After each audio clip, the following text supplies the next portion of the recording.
जी ईमान।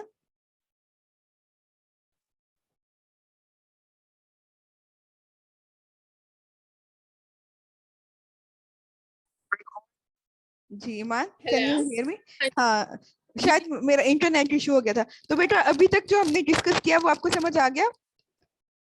जी हाँ जी। ठीक है, पहले हमने डिस्कस किया अबाउट ट्रेड। डेफिनेशन उसकी क्या होती है? Selling and buying goods and services, that's trade. और बेनिफिट्स हमने देखे, सोशली पॉवर्टी कम होगी, एम्प्लॉयमेंट ज्यादा होगी, लिविंग स्टाइल बेहतर होगा। और इकोनॉमिकली अगर देखें, और यही वाले देखो, कुछ भी याद करने की जरूरत नहीं है, जैसे ये पॉइंट्स आपके दिमाग में होंगे, you can solve any question. फिर आपकी इंडस्ट्रियलाइजेशन ठीक। ज्यादा होगी, ट्रांसफर ऑफ टेक्नोलॉजी होती है। टेक्नोलॉजी मतलब मशीनरी। और ये सब चीजें, इकोनॉमी ऑफ स्केल मैंने आपको बता दिया कि जैसे ही प्रोडक्शन ज्यादा हो जाती है पर यूनिट कॉस्ट कम हो जाती है। देन इम्पोर्ट्स की बात की थी। इम्पोर्ट्स के होते हैं जैसे कोई कंट्री, एक कंट्री के अंदर जो गुड्स एंड सर्विसेज होती है वो किसी दूसरे कंट्री को, कोई दूसरा कंट्री बाय या सेल करता है उसको।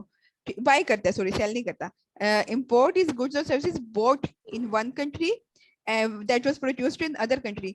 जो इसमें बाय वर्ड यूज होगा, सेल वर्ड कभी भी इसमें यूज नहीं होगा, ठीक है ना? और इंपोर्ट्स में पाकिस्तान जो है वो ठीक। हमेशा मशीनरी ही इंपोर्ट करता हुआ नजर आएगा। उसके बाद ऑयल भी, और ई टेबल भी। और जो एक्सपोर्ट्स हैं वो हमने कुछ कैपिटल गुड्स और कंज्यूमर गुड्स देखी थी। और एक्सपोर्ट्स की अगर बात करें तो पाकिस्तान का गारमेंट्स, टेक्सटाइल, रॉ मटेरियल। अच्छा, यहाँ पे कुछ चीजें हैं जो कि रॉ मटेरियल है, जो कि फिनिश गुड्स बनाने के लिए यूज होती हैं, ठीक है ना? और कुछ चीजें हैं जो कि फिनिश गुड्स हैं। यहाँ पे आप मुझे बता सकते हो कौन कौन सी फिनिश गुड्स हैं और कौन सी रॉ मटेरियल है? जैसे कि रॉ कॉटन है, तो ये जस्ट कॉटन है जो कि प्लांट फॉर्म में है, प्रोसेस नहीं हुई। जी। रॉ मटेरियल हो जी। गया। यहाँ पे जो आपका हाँ जी। लेदर है ना, ये रॉ मटेरियल है। दूसरे कंट्री से जब जी। ईस्ट इंडिया कंपनी पाकिस्तान आई थी ना, उस जमाने से आज तक लेदर सब कॉन्टिनेंट से वहां एक्सपोर्ट हो रहा है। क्योंकि वो ठीक है। एग्रीकल्चर कंट्री नहीं है ना, जो आपकी यूरोपियन कंट्रीज है वो एग्रीकल्चर नहीं है। तो इंडिया, पाकिस्तान, चाइना, या नहीं, चाइना भी नहीं है इसके अंदर इतना। कॉटन, जॉन, ये भी आपका जो है वो रॉ मटेरियल। जो फिनिश्ड गुड्स है ना, ये आपके कारपेट, रग्स, ठीक है, बेडिंग, रेडीमेड, ये सारे आपके फिनिश्ड गुड्स हैं। लेदर आइटम सर, ये ठीक। वाली लिस्ट जितनी भी है। Is it clear? ठीक। हाँ जी। हाँ जी। ओके, थोड़ा सा ठीक। क्विक चलते हैं अब हम। अब आप देखो, प्राइमरी कमोडिटीज होती हैं, प्रोसेस्ड गुड्स होती है, और मैन्युफैक्चर्ड गुड्स होती हैं। तो प्राइमरी मतलब जिसके अंदर रॉ मटेरियल, वो जो पीछे लिस्ट थी उसी को अरेंज किया हुआ है हमने, ठीक है ना? तो प्राइमरी गुड्स होती है जिसमें फूड और रॉ मटेरियल आ जाता है, ठीक है ना? प्राइमरी में क्या चीजें आती हैं? Food food. आपका सारा, और रॉ मटेरियल। फूड को रॉ मटेरियल के साथ इसलिए लिखा गया क्योंकि ये पेरिशेबल होता है, एक दो दिन के अंदर इसको यूज जरूर कर लेना चाहिए, अदरवाइज ये काम का नहीं रहता, खराब हो जाता है। तो फूड और रॉ मटेरियल एक ठीक है। साथ, एक कैटेगरी के अंदर। फिर प्रोसेस्ड गुड्स वो होती है जो कि यूज होती है, जिनको फर्दर प्रोसेस करके, यूज करके हम लोग कुछ यूजफुल चीजें बना सकते हैं। कॉटन यानी धागा जो है, उसको यूज करके हम कपड़ा बनाते हैं ना, कॉटन हाँ जी। है वो रॉ मटेरियल है। कॉटन रॉ मटेरियल, इसको प्रोसेस करके लूम्स होती हैं। लूम्स के अंदर वो हम आगे चैप्टर एक पढ़ेंगे इसका ना। कॉटन यॉन यानी धागा ठीक है। वगैरह बना लेते हैं, और उससे हम प्रोसेस करके उसको मैन्युफैक्चर करते हैं क्लोथ्स। क्लियर? और मैन्युफैक्चर्ड गुड्स ठीक है। की हमने सारी लिस्ट हमने पहले भी देख ली। ये ही वो चीजें जो पाकिस्तान एक्सपोर्ट करता है। और एक्सपोर्ट क्या चीजें हैं? Goods and services that are produced in one country and sold to other country. So the focus should be on this word sold. आपने एक्सपोर्ट की ठीक। डेफिनेशन में सेल वर्ड यूज करना है, इंपोर्ट की डेफिनेशन में बाय वर्ड यूज करना है, दैट्स इट। क्लियर है? नेक्स्ट देखें, ठीक। हाँ बैलेंस ऑफ ट्रेड। ये this is important, BOT, balance of trade. किसी भी कंट्री को अगर एक इकोनॉमिकली एक अच्छा कंट्री है, तो उसका बैलेंस ऑफ ट्रेड इसलिए अच्छा होगा अगर उसकी इंपोर्ट्स जो है वो कम होंगी और एक्सपोर्ट्स ज्यादा होंगी। You can see this diagram and you can see this diagram, you just tell me which one is favourable. In this diagram exports ज्यादा कम है और इंपोर्ट्स ज्यादा है, ठीक है? जी। इन दिस डायग्राम तो एक्सपोर्ट्स ज्यादा है और इंपोर्ट्स कम है। तो इनमें से जिसमें एक्सपोर्ट्स ज्यादा है और इंपोर्ट्स कम है, वो ज्यादा, जो ए है वो ज्यादा फेवरेबल होगा। और राइट, और बी जो है वो फेवरेबल नहीं है। और पाकिस्तान की इकोनॉमी फेवरेबल है। जो है वो बहुत सालों से, जब से पाकिस्तान बना है, यहीं पे बी में ही फॉल कर रही है, ठीक है? नेगेटिव बैलेंस ऑफ ट्रेड है, क्योंकि हमारा एक्सपोर्ट्स जो है वो कम है और इंपोर्ट हमारा ज्यादा है। It refers to a trade deficit, यानी हम लोग क्या करते हैं, हम लोग पेमेंट ही नहीं कर पाते हैं। जो हम लोन वगैरह पे लेते हैं ना, चीजें इंपोर्ट कर रहे होते हैं, ऑन टाइम हम उसकी पेमेंट नहीं कर पाते हैं। इस वजह से पाकिस्तान के अंदर फिर प्राइसेस बढ़ती हैं, स्पेशली ऑयल की प्राइस बढ़ेगी, वैल्यू ऑफ मनी जो है वो डेफिसिट हो जाएगी, कम हो जाएगी, इन्फ्लेशन आ जाता है कंट्री के अंदर। तो एक फेवरेबल बैलेंस ऑफ ट्रेड क्या होता है, जब इंपोर्ट्स और एक्सपोर्ट्स इक्वल हो जाते हैं। बट बेस्ट वन कौन सा है, जब एक्सपोर्ट ज्यादा हो रही है और इंपोर्ट कम हो रही है। पॉजिटिव बैलेंस ऑफ ट्रेड इसको बोलेंगे, और इसको ट्रेड सरप्लस भी बोलते हैं।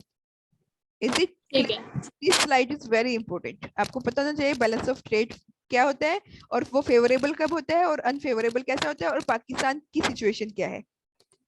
Okay, let's move to next slide. That's factors leading to, अब पाकिस्तान के अंदर प्रॉब्लम देखते हैं कि पाकिस्तान के अंदर नेगेटिव बैलेंस ऑफ ट्रेड किस वजह से, इसके बहुत सारे रीजंस हैं। Trade barriers due to child labour, आपको पता है यूएसए के अंदर पाकिस्तान की जो प्रोडक्ट्स है वो बैन, हमने पढ़ा ना कि वो यूएसए पाकिस्तान का सबसे बड़ा एक्सपोर्ट्स गुड्स को मतलब बाय करने वाला है। पाकिस्तान की मैक्सिमम जो एक्सपोर्ट्स है गारमेंट्स वगैरह वो यूएसए जाती है। बट 1999 आई गेस, हाँ 1996 के अंदर यूएसए ने स्टॉप कर दी थी पाकिस्तान से एक्सपोर्ट, क्योंकि पाकिस्तान चाइल्ड लेबर में सबसे आगे था। क्लियर, पाकिस्तानी प्रोडक्ट्स नहीं ली थी उन्होंने, बट जाहिर सी बात है फिर इस तरह बिजनेस नहीं चलते, बाद में उन्होंने ली भी। बट फॉर द टाइमिंग दुनिया की नजर में तो पाकिस्तान का इमेज बहुत बुरा हो गया ना, कि यहाँ पे चाइल्ड लेबर है बहुत ज्यादा है। तो 1996 में यूएसए ने स्टॉप किया चाइल्ड लेबर को स्टॉप करने के लिए। और सिक इंडस्ट्रियल यूनिट, आपको पता है मेहरान जो है, जो मेरी गाड़ी में, उसी की एग्जांपल आपको देती हूँ। इसका जो प्लांट है ना, वो 100 साल से भी ज्यादा ओल्ड हो चुका हुआ था। और अब जो लोग न्यू बाइक कर रहे थे ना, उसकी अलाइनमेंट खराब थी, और वो उस तरीके से वो प्लांट काम ही नहीं कर रहा था, क्योंकि that was a sick industrial unit. 100 साल से भी ज्यादा वो काम कर रहा है, मतलब 100 साल तो नहीं कहूंगी मैं, इवन 50 साल से भी ज्यादा कह सकते हैं इसको, ठीक है ना, इससे भी ज्यादा वो वर्क कर चुका था। तो अब उन्होंने वो प्लांट बंद कर दिया है। अब मेहरान की प्रोटेक्शन यहाँ पे नहीं हो रही है, और उसकी रिप्लेसमेंट में उस प्राइस में हमारे पास कोई गाड़ी भी नहीं है, हम इंपोर्ट करके ही सेल कर सकते हैं, खुद नहीं कुछ बना ही नहीं रहे, और अदरवाइज जो है वो महंगी है। तो एक सिक इंडस्ट्रियल यूनिट समझ आ गया ना, दिस इज द रीजन कि क्यों हम लोग प्रोटेक्शन ही नहीं कर पाते मशीनरी की, और उसके बाद हमारा बैलेंस ऑफ जो नेगेटिव बैलेंस ऑफ ट्रेड है, क्योंकि हमें इंपोर्ट बहुत ज्यादा, जब अपने कंट्री में कुछ बनाएंगे ही नहीं तो इंपोर्ट ही करेंगे ना। पॉलिटिकल इंस्टेबिलिटी, आपको पता है पाकिस्तान को बने हुए आज कितने 70 ईयर्स से ज्यादा हो गए हैं। पाकिस्तान के अंदर एक भी गवर्नमेंट ऐसी नहीं आई है। एक गवर्नमेंट का टेन्योर भला कितना होता है, कितने साल का होता है? 5 years। यस, बट एक भी गवर्नमेंट ऐसी नहीं आई जिसने 5 साल अपने पूरे निकाल दिए हो। प्राइम मिनिस्टर को किक आउट करते हैं, लेग पुलिंग करते हैं। इमरान खान को भी 3 इयर्स के बाद हटा दिया। अगर अभी हमने चैप्टर नंबर 6 वो पढ़ना है ना, सेक्शन 3 जो पढ़ना है, अब ये पॉलिटिक्स ऐसी है पाकिस्तान की कि मुझे तो पढ़ाते हुए शर्म आती है, और पाकिस्तानी बच्चों को भी पढ़ते हुए शर्म आती है। एक बेनजीर 3 साल के लिए आई, वो गई, नवाज शरीफ 3 साल के लिए आया, बेनजीर फिर 3 साल के लिए आई, फिर नवाज शरीफ 3 साल के लिए आया। फिर जब आर्मी आती है तो वो भी 5 साल के लिए नहीं टिकती। जब आर्मी आती है मार्शल लॉ लगा के, तो मुशर्रफ 8 साल के लिए, वो जाने का नाम ही नहीं लेते। जिया 10 से 12 साल, वो निकाल से भी ऊपर, उसका प्लेन क्रैश करके उसको मार दिया गया कि ये तो गवर्नमेंट छोड़ नहीं रहा, जो उसको मार ही देते हैं, ठीक है। अयूब जो था, उसका भी कुछ ऐसा ही है, 12 साल शायद वो भी टिक गया था। तो ये आर्मी की सिचुएशन है, और ये हमारे अदरवाइज जो दूसरी पॉलिटिकल पार्टीज हैं जो प्रोमिनेंट हैं, अब तो उनमें इमरान खान का नाम भी आ गया, 3 साल उसने भी अपने लगाए। तो 5 साल कोई पूरा करता ही नहीं है। तो जब दूसरे कंट्रीज ये देखते हैं ना, तो उनको पता है पाकिस्तान के अंदर पॉलिटिकल अनस्टेबिलिटी है, इंस्टेबिलिटी है, तो वो कभी भी हमें लोन नहीं देते हैं, एड नहीं देते, वो स्टॉप कर देते हैं एड को। ठीक है जी। एड स्टॉप हुई तो जाहिर सी बात है हमें फिर अब जब वो बाहर से लोन या एड नहीं मिलेगी, तो पाकिस्तान के अंदर क्या होगा, ऑयल की प्राइस बढ़ा दो, ऑयल की प्राइस बढ़ा दो, और जो पब्लिक है उससे टैक्स ले, और बस ऐसे ही है। Production and export of low value added goods, Pakistani, आपको पता है यूएई के अंदर मेरे कुछ फ्रेंड्स जो है वो काम कर रहे हैं, एक कंपनी है एक की ना, उसने मुझे बताया, मैंने उससे किसी बात के जवाब में उसको बोला इंशाल्लाह, ही सेड तुमने काम नहीं करना तो पहले ही बता दो, तुम इंशाल्लाह क्यों बोल रही हो। हालांकि इंशाल्लाह, कितना प्यारा अरबिक लैंग्वेज का वर्ड है, इसका मतलब क्या होता है कि मैं जरूर ये काम करूंगा अल्लाह ने चाहा तो। यूएई पूरे के अंदर अगर आप किसी अरेबियन को इंशाल्लाह बोलते हो, उसने इस बात का ये मतलब लेना है कि आप ये काम नहीं करोगे, क्योंकि कुछ अच्छा, उनके साथ इंशाल्लाह बोल के तो वो काम नहीं किया, लेट किया, डिले किया, कैंसिल किया, डिसएग्रीमेंट हुई, जिसकी वजह से बाहर हमारे दूसरे कंट्रीज में पाकिस्तान का क्या इमेज है कि प्रोटेक्शन कि हमारी लो वैल्यू एडिट सर्विसेज है। आपको पता है अमेजोन एक बहुत बड़ी वो है, फ्रीलांसिंग फील्ड है, पता है ना, नाम तो आपने सुना होगा, जहां से हम बाइंग सेलिंग करते हैं। अमेजोन आज तक पाकिस्तान में नहीं आया, इंडिया के अंदर है। इसकी क्या रीजन है? पाकिस्तानी करप्शन में नंबर 1 है। वो एक कुछ केसेस इस तरह के हुए कि वो पाकिस्तान में आए ही नहीं, और अभी भी कोशिशें जारी हैं, लेकिन वो नहीं आ रहे हैं पाकिस्तान में, क्योंकि कुछ लोगों ने बहुत हाई लेवल की करप्शन स्टार्ट में उनके साथ कर दी थी। करेंसी अप्रिसिएशन क्या होती है कि आपकी जो वैल्यू ऑफ मनी है वो कम हो जाए, और पाकिस्तान की करेंसी दिन डॉलर की प्राइस जैसे बढ़ती जाएगी, पाकिस्तान की करेंसी कम होती जाएगी। तो ये आपने पॉइंट्स अभी याद कर लो तो बहुत अच्छा, क्योंकि आगे जो हम पास्ट पेपर के क्वेश्चन करने वाले हैं वो सारे इसी में से ही है। ठीक है। इंडस्ट्रियल, ये 4 से वैसे आपको होगी तो मैं आपको ये स्लाइड सेंड कर दूंगी, आप इनको एज इट इज, कुछ पॉइंट्स हैं और टू द पॉइंट है, आप इनको जल्दी से याद कर लेना। और बुक के अंदर भी पूरा बुक पढ़ने की बजाय जस्ट कुछ टेबल्स हैं वो आपने एक नजर देखने हैं, फिर पास पेपर से देख लेंगे हम लोग।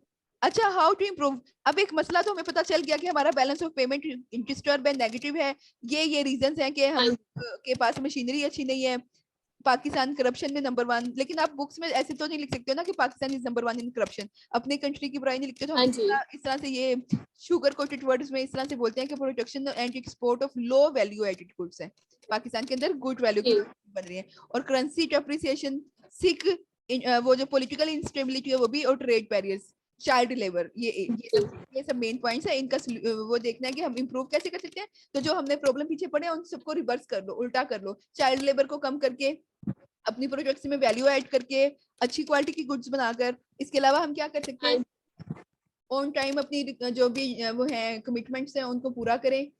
और फिर इसके अलावा हम और क्या चीजें कर सकते हैं, इस मामले में तो अब हम कुछ कर ही नहीं ना सकते, लेकिन हम वैल्यू ऐड कर सकते हैं अपने एंड पे। हम ये भी हम नहीं कर सकते, ठीक है। इंटरेस्ट जो चीजें हम कर सकते हैं वो यही है।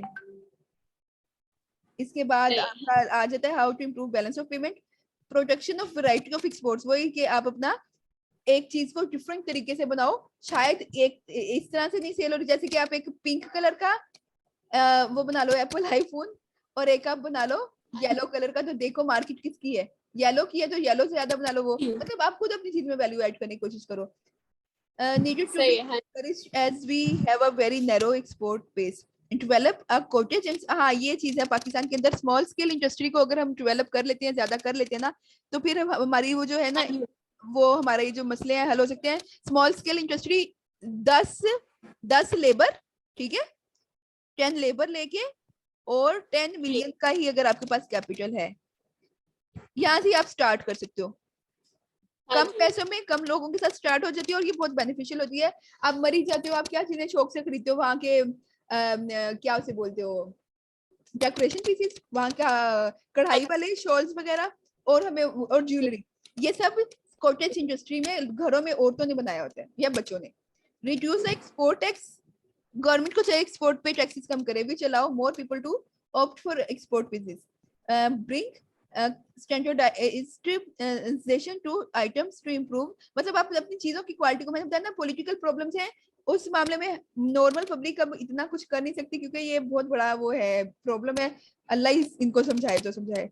हम जहाँ पे कुछ कर सकते हैं वो क्या है कि हम अपने एंड पे चीजों की क्वालिटी को इम्प्रूव कर सकते हैं, खुद ईमानदार हो सकते हैं, चाइल्ड लेबर को डिस्करेज कर सकते हैं, और अपनी चीजों में वैल्यू ऐड कर सकते हैं। Restrict certain items of consumer goods, trade barrier, मतलब जो कुछ चीजें है ना जो कि बनाने में हमें कॉस्ट फ्रेंडली नहीं होती, महंगी मिलती है, और सेल करने का पता नहीं वो सेल होंगी या नहीं हुई, तो उन चीजों को आप छोड़ दें। अब ये लास्ट एक पॉइंट है, कुछ government measures to increase export. Government क्या कर सकते हैं, गवर्नमेंट कुछ ऑर्गेनाइजेशन बनाई हुई है, जैसे कि ईपीजी। ईपीजी का मतलब होता है एक्सपोर्ट प्रोसेसिंग जोन। पाकिस्तान के अंदर एक्सपोर्ट प्रोसेसिंग जोन है, जहाँ पे एक्सपोर्ट को इंक्रीज करने की कोशिश की जाती है। इसके अलावा ट्राईपोर्ट वो जगह है, एक तो सी पोर्ट है ना कि पानी के रास्ते से हम लोग अपनी चीजें एक जगह से दूसरी जगह भेजते हैं। ट्राईपोर्ट होता है कि बाय रोड भी आप अपनी चीजें एक जगह से दूसरी जगह भेज सकते हो। उसको ज्यादा अच्छे से डेवलप करेंगे तो हम अपनी चीजों को ट्रांसपोर्टेशन इजी हो जाएगी। डेवलपमेंट ऑफ ईपीजेड, ईपीजेड का मतलब होता है export export processing zone authority. A का मतलब अथॉरिटी है, लिख दूं या याद रहेगा? ये मैंने लिख लिया, शाबाश। डेवलपमेंट ऑफ टीडीपीए, टीडीपीए का मतलब होता है trade development authority of Pakistan. ये टीडीपीए 2006 में बना था, ईपीजेड 1980 में बना था, ये उससे भी पहले बना। तो ये कुछ पाकिस्तान के अंदर ऑर्गेनाइजेशन हैं जो कि ये वर्क कर रही है कि किस तरीके से हमारी स्मॉल स्केल इंडस्ट्री इंप्रूव हो सकती है और हमारा ये जो है ट्रेड है वो हमारी एक्सपोर्ट इंप्रूव हो सकती है। एक्सपोर्ट इंप्रूव होगी तो पाकिस्तान से गुर्बत खत्म होगी, इकोनॉमिकली हम डेवलप करेंगे और तभी हम ग्रो कर सकते हैं। Development of Gwadar port, Gwadar port आपको पता है ना, जैसे ही किसी कंट्री के अंदर ट्रांसपोर्ट जो है वो अच्छी हो जाती है ना तो वो कंट्री सक्सेसफुल होता है। तो उसके लिए हम रोड्स और एयरपोर्ट्स को डेवलप कर सकते हैं, रेलवेज को, ये हम ट्रांसपोर्ट के चैप्टर में भी कर लेंगे। और मेंबर ऑफ ट्रेडिंग ब्लॉक, ये कुछ ऐसे सार्क और ईयू, ये सब वो ऑर्गेनाइजेशन है जो इंटरनेशनल है, world wide. Is it clear?